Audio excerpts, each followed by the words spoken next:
Okay. Yun. So, welcome, Team Bear, for this seventh episode of Market Tanod Watch or simple na lang natin, tawagin na lang natin siya Market Watch, no? So, yun, dating go same thing, let's look at the local markets, the global markets, US and crypto. And ayun, let's plan ahead on ano yung mangyayari or pwede natin gawin and battle plan this trading week, which is 49th week of financial year 2023. So last ano na tayo, I think last 3 weeks. Last 3 weeks na tayo, no? Or last 2 weeks na lang ng financial year. So yun, galingan natin. Baka may mapiga pa tayo in this market. So sa crypto, ang dami nang nangyari. Local markets, medyo ganun pa din. And sa US market, may current developments tayong dapat tignan. So let's start with the PSEI or the PSE local markets muna tayo. So, for the past few weeks, nagka-counter rally yung local index natin. But, looks like it's losing steam, no? Dahil, ayun nga, this is our trading range na tinitignan and nag-break below siya dyan, pero actually, nag-ano naman siya, no? Nag-recover sa 6.2. Ang kailangan lang natin makita is this week dapat mag-recover yan dito sa trading range na yan. If not, if mag-break below 6.160 yan, then balik tayo sa 6K in the local markets or in the local index, no? So, losing momentum, local index, for our sectors, no? So, let's look at our sectors. Then, ganun ulit, below EMA50, then pass. If above, then pwede. So, below EMA50, financial. So, stay away from financial names like BDO, BPI, UB, or Union Bank, no? And East-West. So, for holdings, may potential naman yung index na to dahil ayun nga, nag-support naman at 5.6, 5.7, and right now, range bound with a flag pattern or it's forming a flag pattern, no? So, holding sector, if it breaks above this flag, then may potential momentum dito sa sector na to. So, ano ba yung mga names under holdings? GT Cap, Ayala Core, SM, di ba? And Aboitiz. I forgot Aboitiz. AEV. AEV. So, medyo hindi rin maganda yung chart ng AEV, no? Still range bound. But, ayun. Next is industrials. Looking at industrial sector, okay na sana yung ano niya ginawa niya for the past few weeks. Ano lang, nag-break below EMA50 ulit siya, no?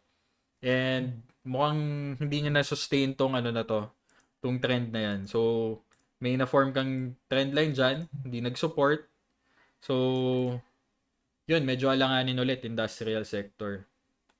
Pero may strong alpha dito eh. May leader dito sa sector na to eh, CNPF. So later, let's look at CNPF. Mining, same thing, below EMA50, so pass. Property names, property sector, may may may potential setup siya, no? And ayun, looks like range bound din siya, like what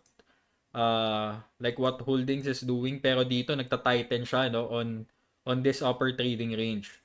So ang maganda, if it breaks above 28 to 770, then we can expect a follow through in the property index, no, or in property sector.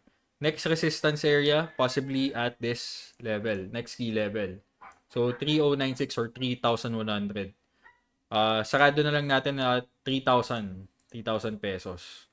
So ano ba yung mga names dyan? MEG, ALI, um, RLC, notable din, I think. So next, services. Maganda yung ginagawa ng services, no? Nag-inflect na upward yung EMA50 natin. And ayun, price is above EMA50. So services, pass. Services is good, no? I mean, not pass. So let's look at the names under these sectors. So, Pasok Holdings, Industrials, sakto lang. Properties, okay. And services, okay din. So, balik tayo dito sa Screener Plus natin. For the past episodes, naturo ko na yan paano yan ginagawa. So just go to descriptive, go to sector. So let's start with holdings. Then just put a value average filter, no, para matanggal mo yung mga para matanggal mo yung mga illiquid names and mga hindi naman mga basura names pala and illiquid names. So GT Cap for the past few weeks, lagi ko tong pinapakita tong chart na yan. Isa sa mga green flags ni GT Cap is it broke above this downtrend line, no? Or resistance trend line. And right now, it's creating a base which is a usual thing na ginagawa ng mga gantong klaseng setup. So, normal lang yan. It is a sign of reaccumulation. Nagpapahinga lang yung mga buyers mo and may strategic buying na nangyayari dito. So, what we want to see in GT Cap is a break above 560. Then, that's already a tradable trade idea, no? Or trading setup. So, for SM Core, ang isa sa mga nakikita ko dito is if it breaks above this resistance area, 116. So, medyo nagiging liquid na ulit siya with quantity of trades for the past for today no na 1,000 trades and a high volume of 74 million pesos. So, pwede na rin may improvements in terms of value traded tong SMC. So, dati kasi medyo illiquid yan. So, AC, Ayala Corp. So, nag-break above this trading range, trying to retest EMA 50.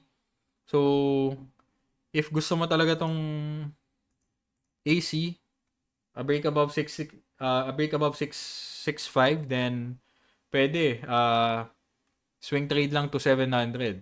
Then tight stops ka lang at 630. No, 630 or 640. So ganun lang, no. Or if possession trader ka, you're looking at it at a long term, this is a good price point na dapat nag-average shop ka, no. Or not average down, I mean. Dapat nag-accumulate ka na at this level for a possibility na mag-break above 700 and mag-transition na ulit siya to a markup phase. So, AC. AGI, pass, no? Below EMA 50. AEV, pass din. JG Summit, pass, below EMA 50. And LTG and DMC. So, ganun lang mag-scan. Mabilis lang. I-top down approach mo lang. So for sector, next na magandang sector is property. So ALI, Matic, for the past episodes na discuss ko na rin to. After this range breakout, next resistance is at 33. So if nakakuha ka at below 30 pesos, benta ka na onte at 33. RLC, ganun din, range bound. Same setup with ALI. May potential range breakout trade ka dito. So if it breaks above this trading range, then targets mo possibly at 19 pesos. Para na lang sarado dun sa presyo na yun. So pwede rin ang tignan mo is this downtrend line resistance. So if it breaks above this range, next resistance level is at 1650 if ipo-project mo siya dyan. So in confluence with this key level, no? 1680. So Matic naman yan, no? May current lawsuit yan na kinakaharap. So ingat lang din, baka mag-cause yan ng strong sell down if hindi maging favorable sa kanila yung lawsuit. So SM Prime, okay din naman, above EMA 50, still range bound. So if you're gonna trade this, same, no? Break above 33 or 34 pesos, then targets mo on the next key level, which is 38. Pwedeng 38 or 40. Isarada mo na at 40. So siya, swing trade lang din talaga. So dun na muna tayo for property sector. Di na muna tayo magdi-discuss ng REITs. services, isa sa mga magagandang sector din, no, in the local markets or in our local market. So Bloom, i-sort natin siya in value trade. So Bloom, no, medyo looks like a distribution structure na rin. So dami na rin kumita dito, and pwedeng mag-transition na siya to markdown phase if it breaks below uh, this neckline. 'Di ba? So matik naman 'yan, naturo ko na 'yan. Market phases, accumulation, markup, and then distribution, then markdown. So pwedeng ganito yung ginagawa niyan. May invalidate lang 'yan syempre if it breaks above this key level, which is 12 pesos. Or pwede rin mag-anticipate ka on the downtrend line breakout or this EMA 50 breakout. So pwede rin 'yun if talagang bullish ka on casino and gaming names ni Enrique Razon. So for services, ito yung top leader natin, ICT. So logistics name, mainly on cargo, no, parang ganun. So sila yung nag-handle ng mga container units and anything import-export, no, in the Philippines, and may mga other countries din na may port sila na hinahandle. Yun, basically, if it breaks above the previous all-time high level of 236.60, then this is a possible leader in our local market, no?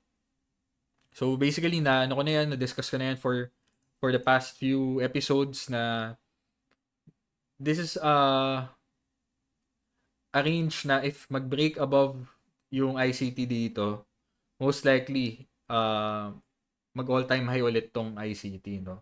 So parang ginawa niya lang din dito. Ito, range before the all-time high breakout, no? So parang ganun yung isa sa mga tinitingnan nating angle on ICT. So Converge, yung other services name below EMA 50, Matic yan, Pass yan. Tel, wala akong nakikitang setup. Wilcon, same thing, below EMA 50. So, total pass. 7, Matic, medyo weird yung chart niya. Barcode chart. Globe, still below EMA 50.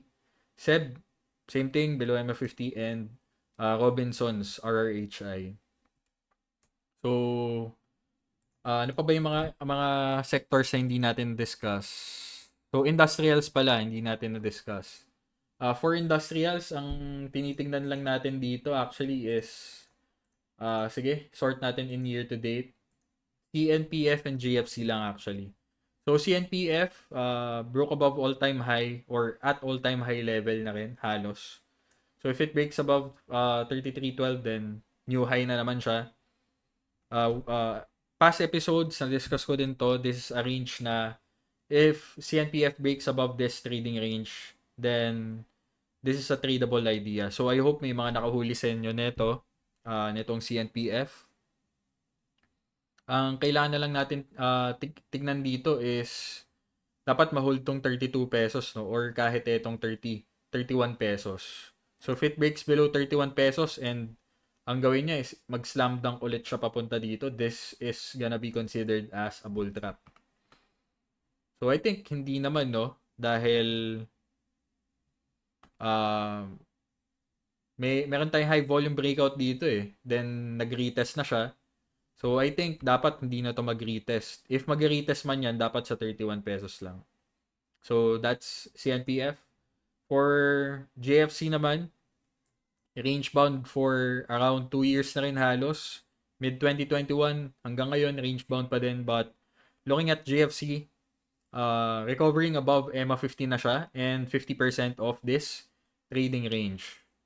So if gusto mo mag-anticipate ng breakout to 270, 260, pwedeng mag-accumulate ka na at 230 since nandito ka na sa bull zone. Mas malakas na yung buyers mo versus the sellers. So, pwede position ka na dyan, dagdag ka na lang on the breakout of 260, 265 level. So that's it lang muna. Ito na muna no, yung mga i-discuss natin with industrial. So that ends my review on the local market.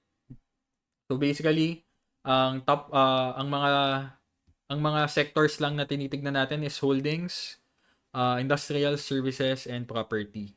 So catalyst for property sector is possible rate cuts ng Fed. The same time BSP, possible rate cuts is good for property sector and real estate sector. Same thing with services and industrials. It will spur growth, expansion in the economy if magkaroon ng further if magpivot na yung Fed and BSP. So that's a catalyst, macro catalyst. So at the same time, ano pa ba? For holding, same thing. Halos pare-parehas lang, sabay-sabay lang, and pare-parehas lang ng catalyst. So basically, ang kailangan na lang natin tignan for the local index is dapat mag-recover yan dito sa trading range na yan. So if hindi, expect downward volatility, no, papuntang 6K ulit in our local market. So ayun. Moving forward, looking at our key market events in trading economics or in the US market and PSE or Philippine market. So nakatoggle yan, Philippines and US. Basically, ang ano natin, no, ang key market events natin for this week is CPI, PPI, and Fed interest rate decision. For the coming week or next week, ito naman, GDP growth rate, no? Okay, so that ends our discussion on the upcoming key market events sa US and Philippines, no? Basically walang key market event in the Philippines. Based on trading economics. So moving forward in our global markets, looking at our SPY or S&P 500 ETF, SPX, SPY parehas lang 'yan. Ayun, ang magandang nakikita natin with the SPY is actually for the past week, no, naging range bound siya, and right now on last Friday, nag-break above siya doon sa trading range na 'yon. Ang kailangan na lang natin makita for the SPY is masustain niya tong 460, no, na level. Ang alanganin na makita natin is ganito, no. A break above 460 and then bull trap. So yan yung mga iniingatan natin. But ayun, I think ano na nag-break na siya above the trading range eh. So that's a good sign. Nag-range muna siya. Nag-range muna siya before the breakout. So this is the build-up structure before the 52-week high breakout. So next key level na tinitignan natin with the SPY or key market benchmark natin for mega caps and large caps is 480, 4,800 for the SPX. For the Qs naman, so another key market benchmark, still range bound, no? Still range bound, looks like parang yung SPY din natin. So if it breaks above this trading range, then possibly expect a test of 400 bucks or etong all-time high level na yan, which is 408. So if we break above 408, no, or this trading range lang, kahit etong trading range lang, expect a follow through of bullish momentum in the Qs. So tech sector ang ano diyan, ang tinitingnan diyan. So for our small caps, which is IWM, so looking at IWM, okay, range bound but above the 50% level of this trading range, no. So ang magandang mangyari dito for IWM is ayun, masustain tong momentum na to, no. Actually range bound na siya for last week. So if it breaks above 188 or 189 for this week, expect a retest to 200 bucks, no, dito sa resistance area na yan dito. So 200 yung next take profit area mo. And if it breaks above 200, then happy on small caps, no. Yun yung mga tinitignan natin, no? So next, mid caps naman, same thing. Range bound din, looks like IWM din, and above EMA 50, EMA 50 tuloy. 50% of the trading range. So approaching this resistance level of $500 tong mid caps natin. So depende no, depende ano yung gagawin ng ano yung papakita ng market sa atin. If mag-break above or masustain yung momentum sa SPY, then possibly baka maging range bound ulit tong small caps natin and mid caps. So syempre yung pera magfo-focus on large caps and mega caps, 'di ba? So same thing with our Qs, 'di ba? So let's look at our other market benchmarks. So tingnan natin yung equal weighted. So parehas lang ba siya with the SPY? So maganda yung ginawa ng RSP natin, no? Or equal weighted S&P 500. So ito yung key level natin for the equal weighted S&P 500, actually showing signs of continuation pattern. So range bound for the past week, if it breaks above 151, healthy breakout yung mangyayari or healthy momentum yung mangyayari papuntang 155.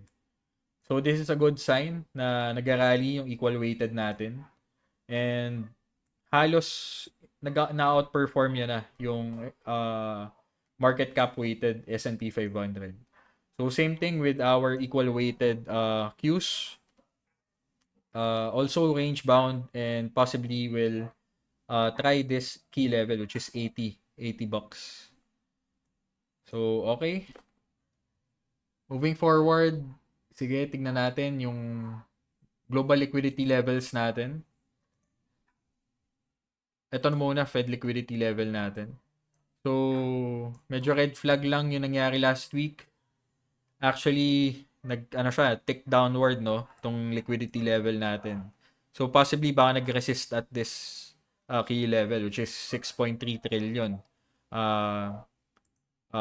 level.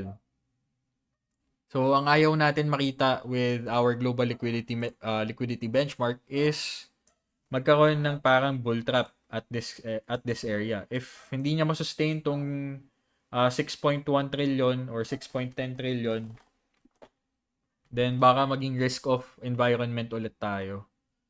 Pero if ang gawin ng global liquidity is close above 6.3 trillion, then that's a good sign for our risk assets, no?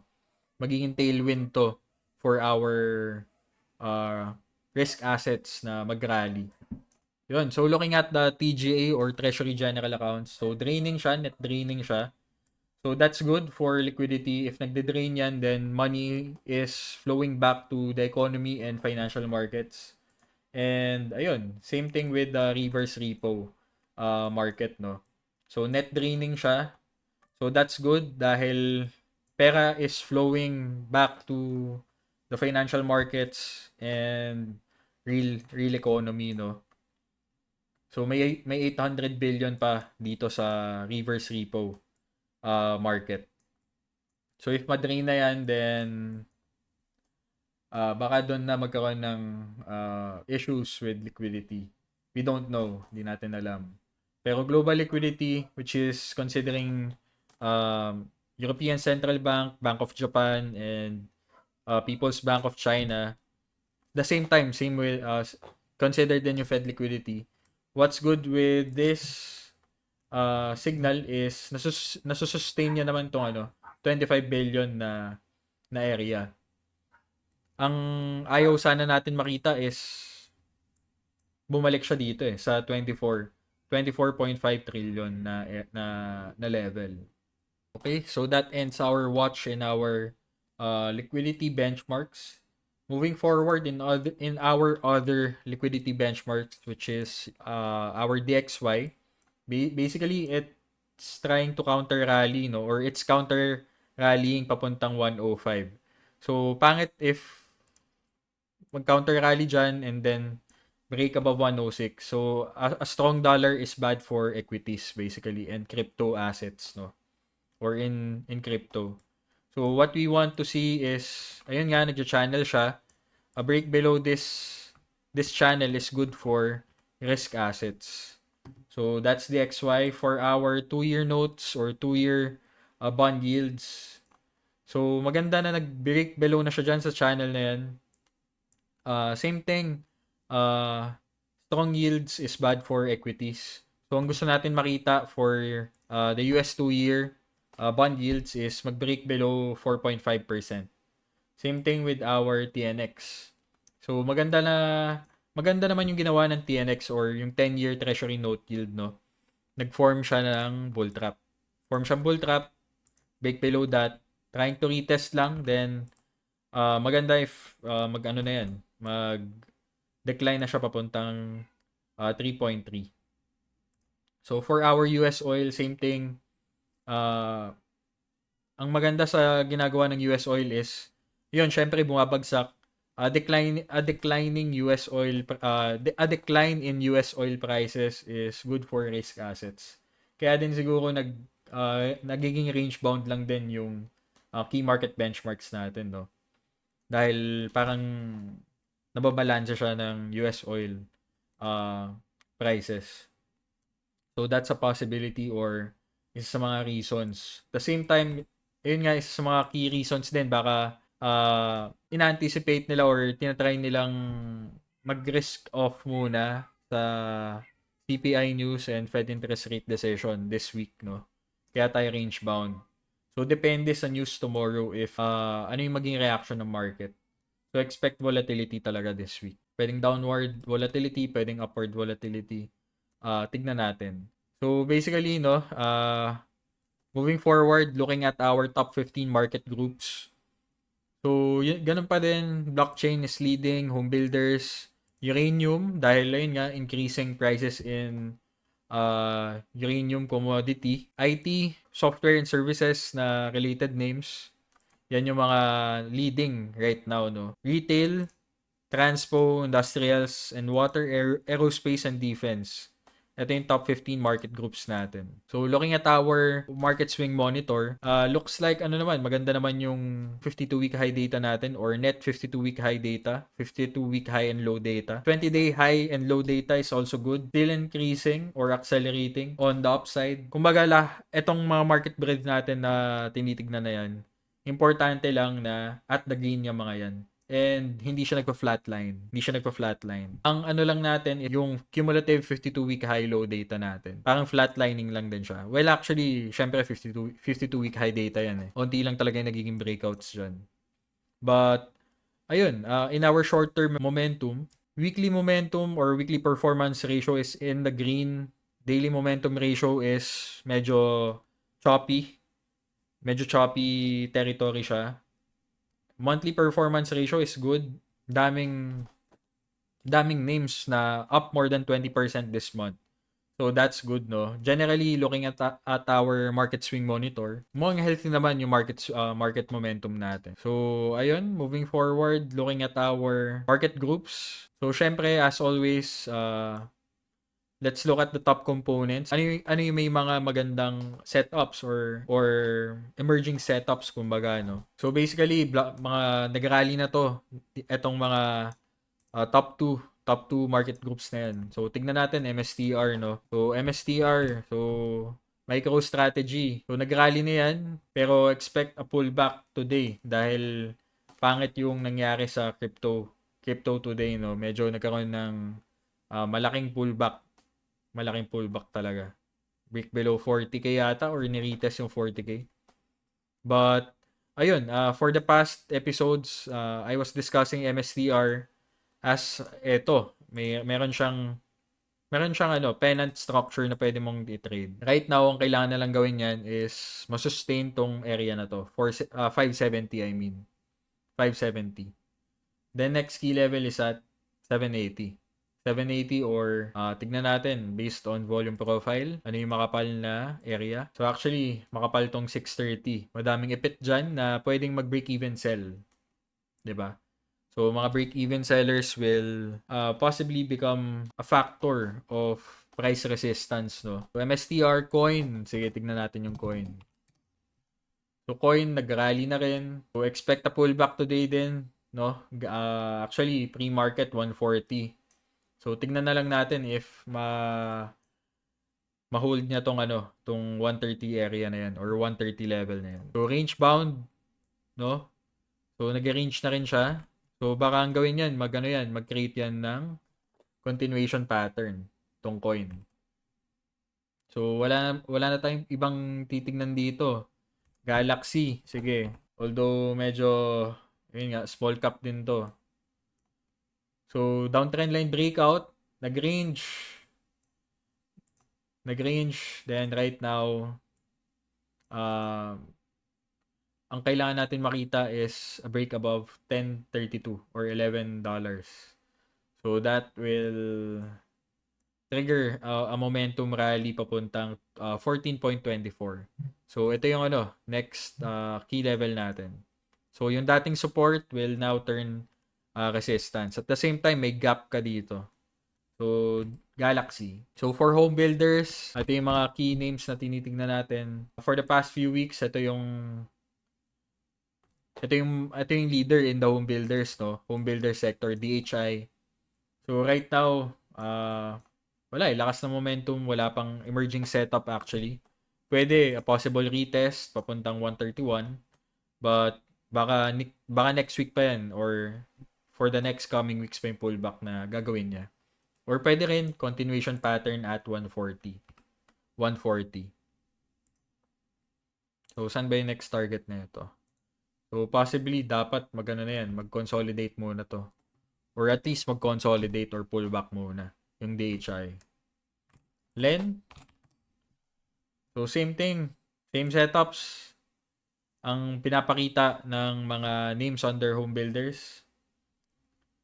So nag-range siya for the past few weeks then showing signs of strong momentum tong Len, no? So it's a good swing trade weeks ago. Pero ngayon, antayin mo na lang muna mag-pullback yung mga names na to. So for uranium, CCJ and UEC lang actually yung tinitignan ko dito. So for CCJ, ano din yan? Multi-year high breakout yung ginagawa niya. So since 2011 tong high na yan. And right now, still range bound tong CCJ. Nagko-consolidate lang dyan. Actually, pangit lang tong candle na to, no? Medyo rejection candle yan. So, ang kailangan gawin ng CCJ is masustain tong 44.80. If not, then baka mag-pullback yan to 42.50 or 41 bucks ulit. So, for CCJ to be a momentum setup or a swing setup, may potential naman siya, no? Kailangan lang mag-break out ulit papuntang 46.50 or $47 na lang. Much better na confirmation yun. So, CCJ. UEC. One of the leaders sa uranium or nuclear market group, no? So, basically, trying the 2022 high, tong UEC. Actually, nag-breakout na siya dyan. 660 yung 2022 high. Right now, nag-create ng post days yung UEC, no? So, that's good. Nag-retest siya sa 660 and trying to recover above 670. Or actually, nag-recover na siya sa 670. So, next key level will be at 930. So, okay naman siya as a swing trade, no? Meron lang upcoming resistance at 930. So, that's UEC. Next is NXE for our uranium market group or nuclear market group. So, looking at NXE in the big picture, nag-base yan for around 1 to 2 years, no? Since 2021, nagbe-base na yan. And right now, trying to break out all-time high ulit. So, nung Friday, actually, nag-all-time high na to. Currently at all-time high status tong NXE. Personally, meron ako nito. Full disclosure, NXE. Trying to nag-gap up siya right now pre-market. So let's see if masustain niya tong momentum na to. So out of the three, syempre NXT yung bias ko, no? Kasi wala na siyang upcoming na resistance areas. Ang kalaban na lang ng presyo is profit takers. Wala nang mga ipit na mag-serve as resistance for this name. So that's NXE.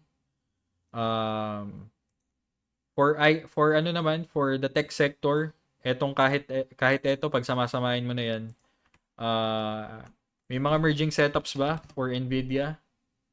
So actually meron naman. So syempre, base breakout, eto no. So after the all-time high breakout which is at 338, so nag-create yan ng multi-month base. So that's a good sign of reaccumulation kumbaga no for Nvidia. So may room for growth pa naman siguro tong Nvidia no. So syempre AI related na name, and isa siya sa mga nagbe-benefit sa AI theme no tong Nvidia. Same thing with AMD. So ito na lang muna yung mga tignan natin. AMD nag-pullback yan sa 50-day or 20-day MA. Tong blue line natin, blue line. Or green line pala, I mean. Pullback to 20 MA. Then right now, trying to break out dito sa 132. So AMD, next resistance area is at 155. So ano siya, direct competitor ni Nvidia. So AI related name din. So if makuha niya yung market share ni Nvidia, then that's good for AMD. So tignan nyo na lang yung mga names dito. You can pause this video. You can pause this video and look at the top components for each market group, no? So top 15, kahit yan lang tignan mo, hanap ka ng setup dyan. So from blockchain up to aerospace and defense, may mga potential setups kang makikita dyan. So may mga blank parts lang kasi nag-update yan. So pwede mong gawin dito mo na siya i-pause, no. So litan nating onte, 90%. So ito yung top 10 components of our top 19 market groups. So pause mo na lang tong video na to and look for setups. Yun. So other notable names on our focus list is eto, Seiko or Keko. Looks like forming a continuation pattern. And this is a tradable setup, no? So basically, a break above 20, pwedeng momentum setup, no? Benta mo at 23. So 1:1 lang din yung magiging target mo. Pwedeng 1:1 ng market rally, previous rally. Pwede rin 1:1 nito kung momentum lang talaga. Then tight stops. Punta ka na lang sa lower time frame. Lower time frame, then dun ka pwede maghanap ng tight stops. So what you can do, pwede rin anticipate ka na dito at 19.75. Then stops mo at 19.30. So pwede tong stock na to actually. So next, Zscaler. So in the 1 hour time frame, looks like forming a pennant or a triangle or a flag. But basically, ang nakikita ko for Zscaler is a fresh transition to a markup phase, no? From accumulation phase to a markup phase. So right now, nagpapahinga lang siya, still above the 10 MA or 10-day MA. And a break above 204, 205, then baka mag-create ulit ng another run up, no? Okay, so that's Zscaler, a fresh transition to markup phase. So next in our focus list is MMYT. So looking at the big picture, MMYT is creating a fresh breakout sa multi-year high resistance yan, no? So big base yan. So since 2011, nag-range lang yan. This is a good sign na may potential tong stock na to, no? Basically, ang isa sa mga green flags na nakikita natin dito is a high volume breakout on all-time high level. So at the same time, nagko-coil lang din siya or nagki-create ng continuation pattern at this breakout candle, no. So ang confirmation entry mo diyan, most probably will be at 45-46 breakout. So just look at the lower time frame. So regular ano na lang natin, trading hours. So pwedeng ito na yung tradable setup mo eh.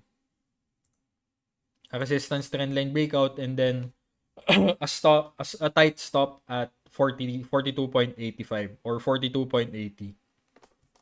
So pwede mo siyang i-swing trade or if big picture mo siya i-trade, ano mo na, i-wide stop mo and then i-trend follow mo na lang.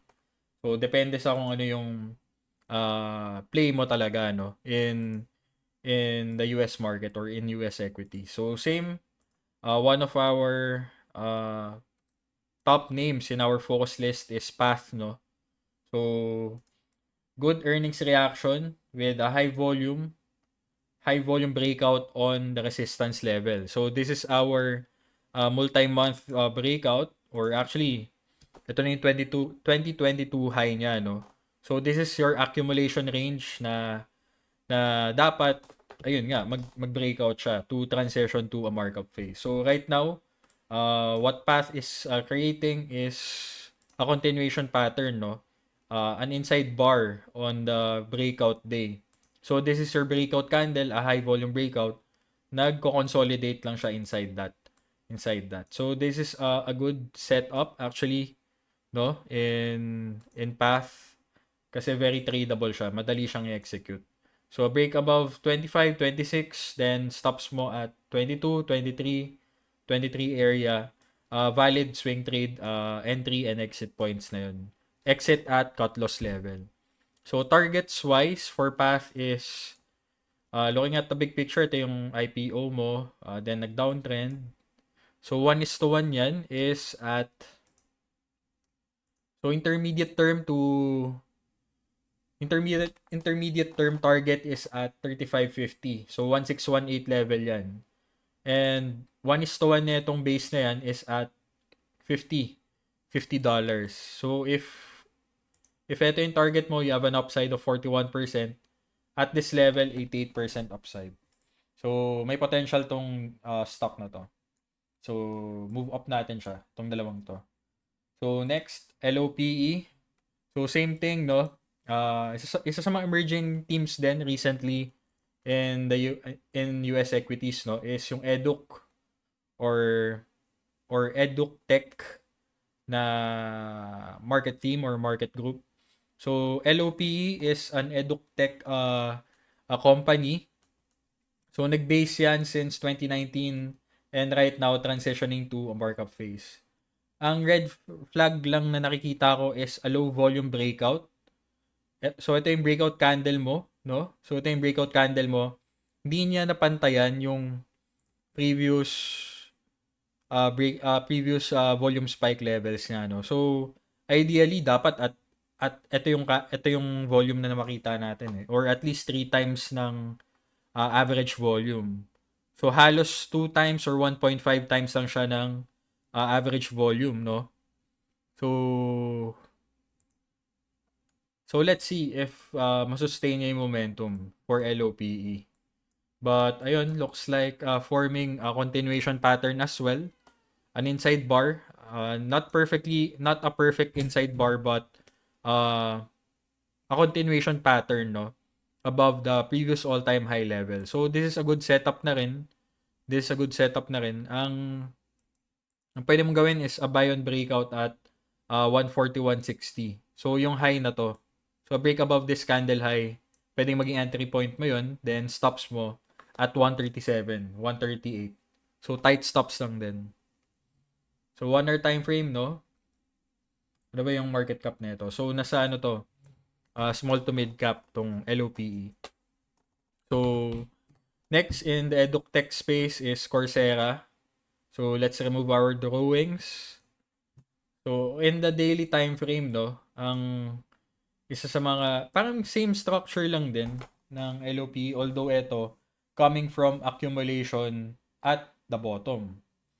no? So at the bottom. So yung LOPE, ano siya eh, all-time high breakout siya eh. So path of least resistance.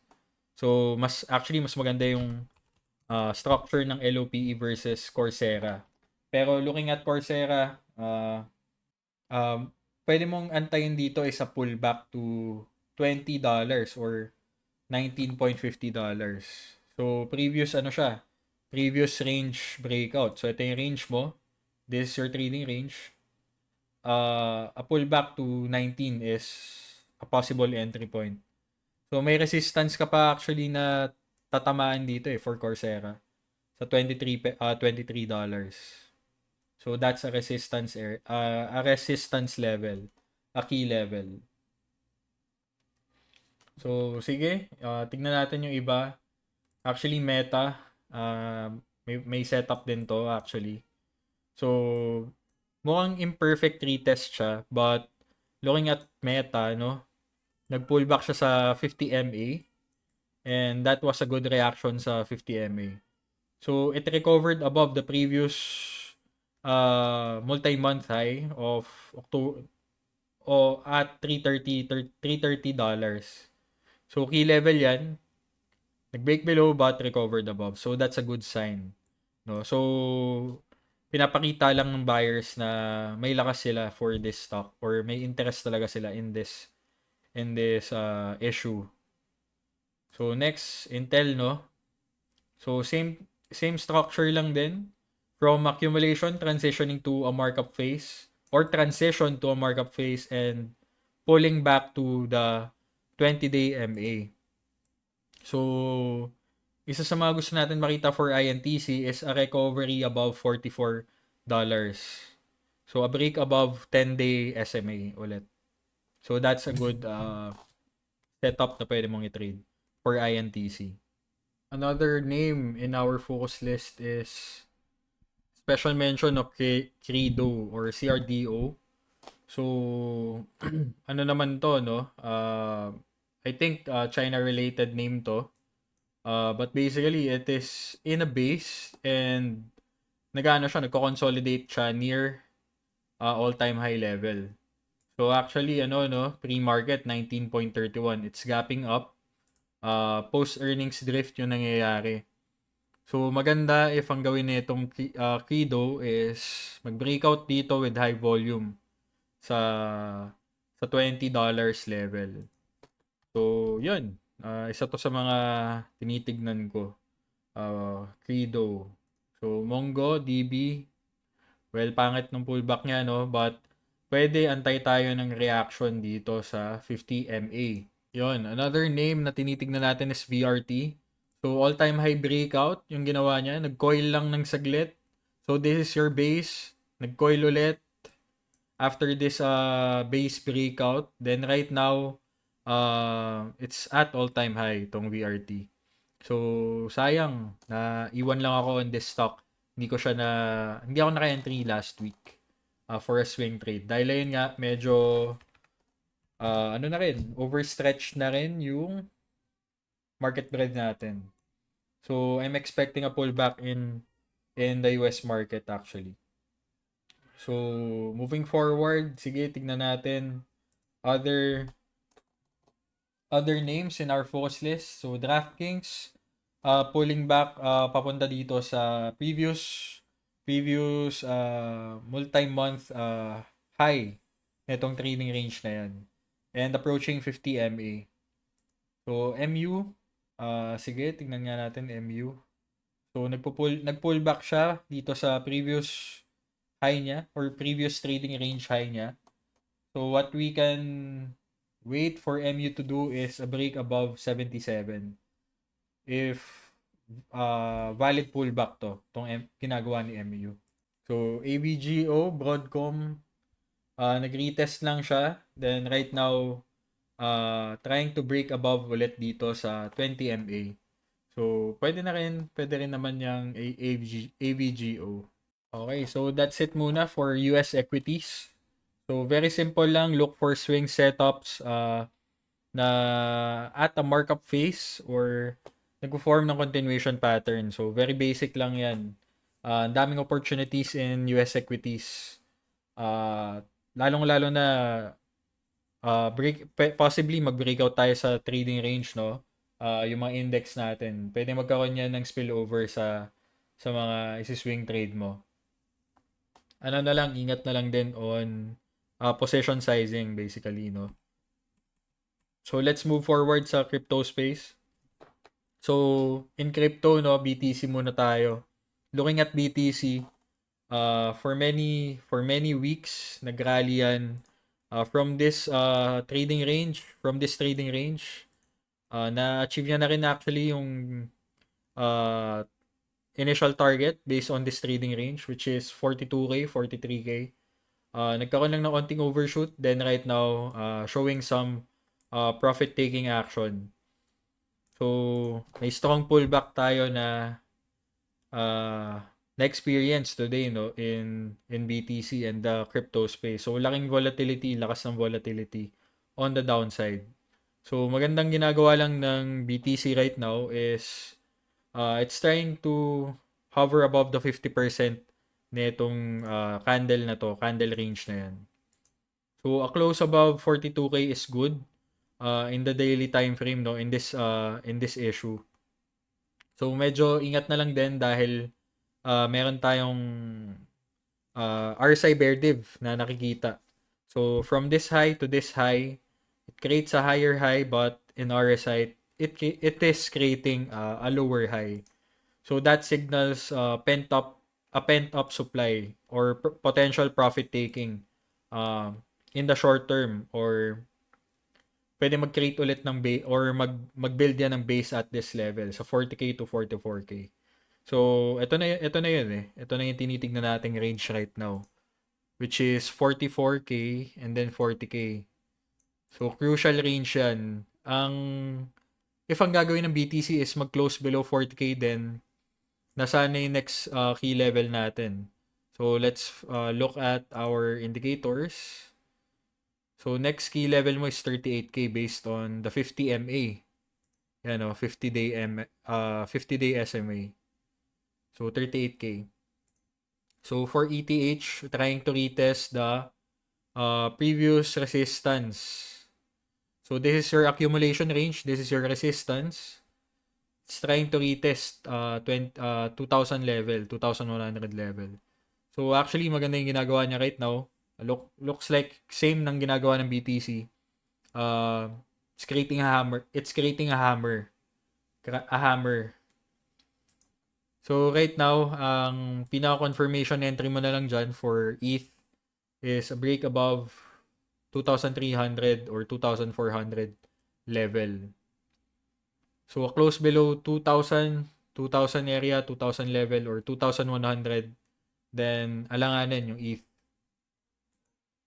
So actually, a few days ago, kita na sa BTC futures open interest na may impending pullback na mangyayari for the crypto markets, no. So nag-inflect na yan downward, broke below 20-day SMA, and right now still on the downward trend tong BTC futures open interest. So very important yan.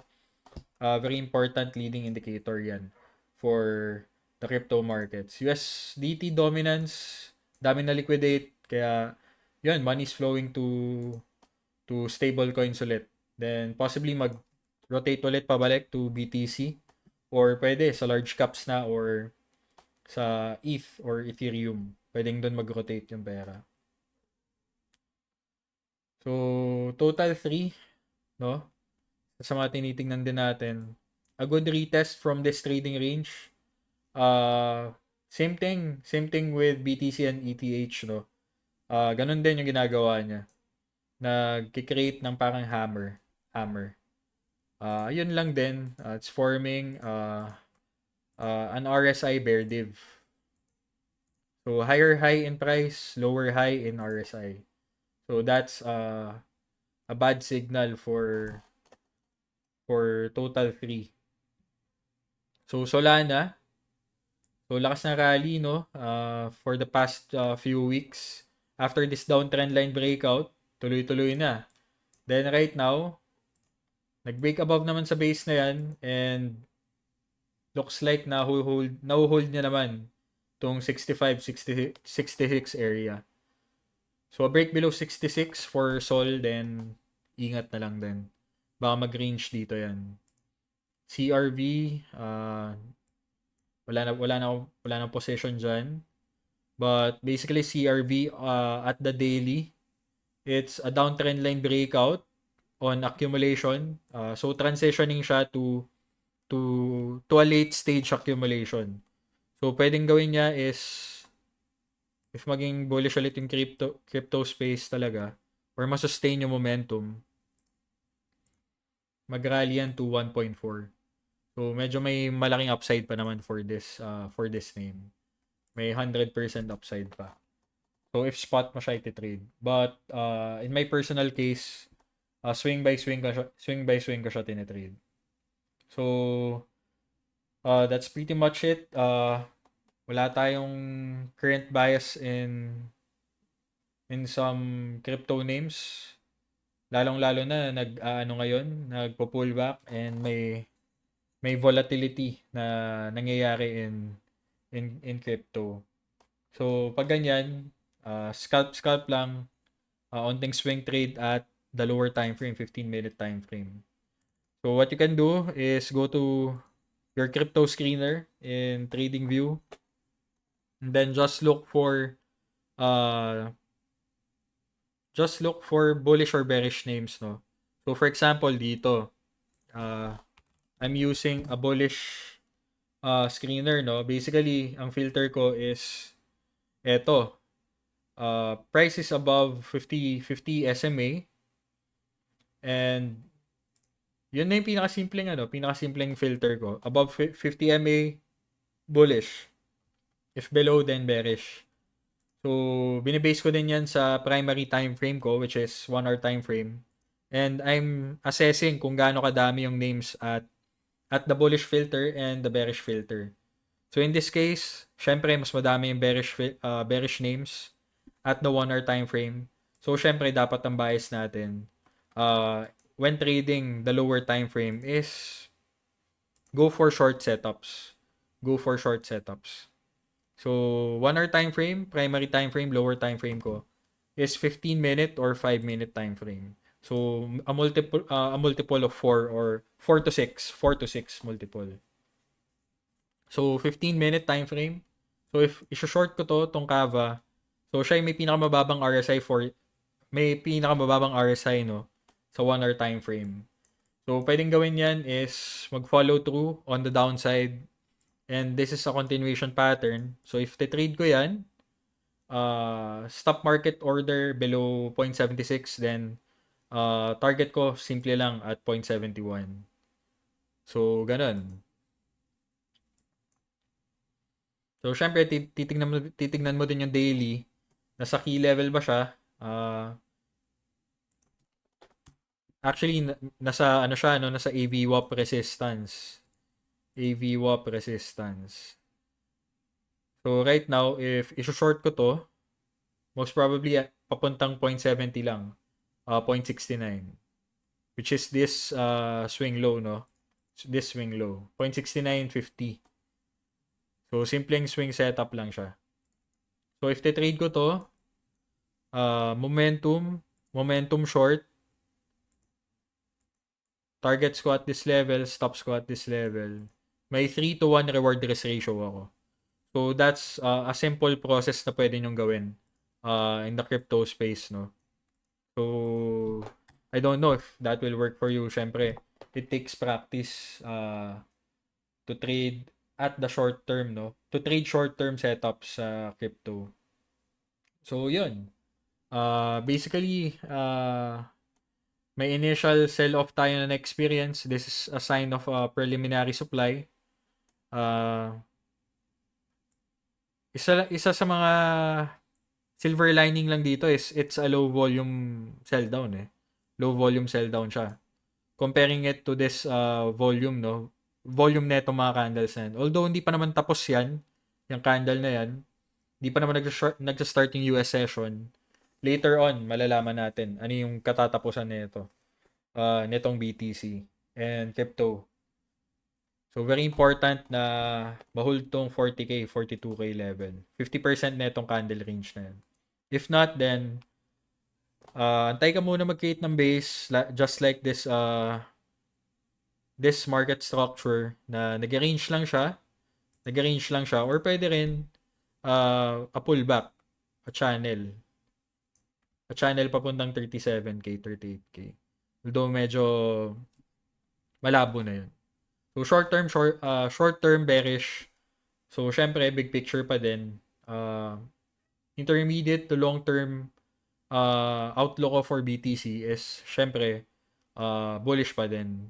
We have a trending 50 MA, same with 20 SMA and 10 SMA. Lahat nakatutok pataas. So imagine that. Meron tayong red flag lang dito, which is etong multiple bear div.